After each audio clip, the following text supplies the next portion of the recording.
Hello and welcome to 5-Minute Math. Today we are looking at the Algebra 1 concept of linear inequalities and the distributive property. This is standard A.5B in the great state of Texas. We are using item number 10 of the Redesign Practice Online STAAR test. If you haven't done so already, please go ahead and take a moment to pause the video, work this problem out on your own, unpause it, and we will look at our answers together. So we need to find a solution set. We need to find that W. So let's open up our graph draw feature, expand it out. Let's increase the transparency. I don't really need any of the grid lines there. So we do have the distributive property happening right here. We have an expression inside parentheses, and there's something being multiplied by the outside. So that's our clue that we're going to use the distributive property. So don't call me after midnight. Those are the steps that we use here. The first step is to distribute. So as we rewrite this, we need to go ahead and just take care of that 2w minus 18. So that means we're going to take that 2, we're going to multiply it by the w, and then multiply it by the negative 18. So let's rewrite it. Always rewrite one step at a time. Don't try to combine steps. So the 2 times w just makes 2w, and then I've got the 2w, and then I've got the minus 18 times 2. So I'm just going to keep it like that, so I can keep that negative.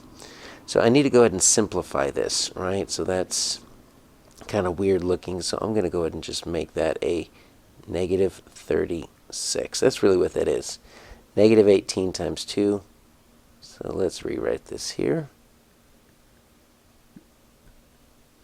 So the next step would be to combine. If I have any like terms on one side of the inequality.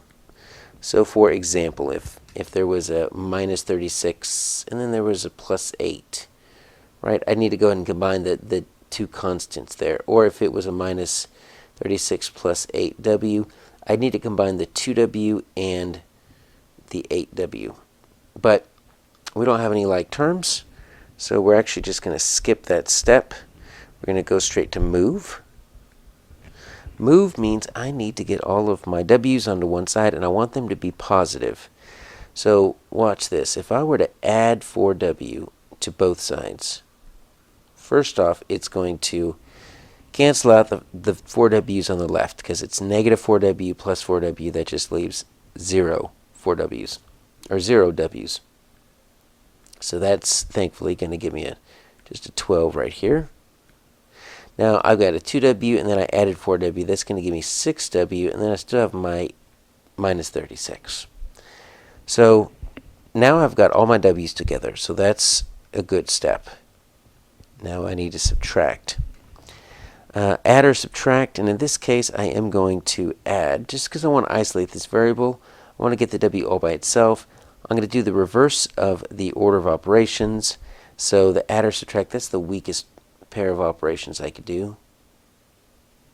So if I add 36, right, minus 36 plus 36 takes care of itself. But in order to stay balanced, I need to add 36 on the other side. So that's going to end up being 48 is greater than 6w. Close to the end here. And now I need to use multiplication or division to isolate that variable. Most of the time you're going to end up needing to use division because it's going to be some type of coefficient multiplied by w. You would need to use multiplication instead of division if it was a fraction or if it was a decimal. But in this case it's just a whole number, it's just 6. So since it's 6 times w, we're going to divide both sides by 6. Right? That's going to become 1w, or simply w. And then 48 divided by 6, that's a basic fact. Now, this is still kind of tricky, because look what happened. My w ended up on the right side, but look at all of my answer selections. W's on the left. So we need to flip it, but when we flip it, we need to make sure the inequality is still pointing the same direction, right? So the opening is going away from the w, so when I flip it, I need to make sure it's a less than. So that my opening is going away from the w. So my answer here is C.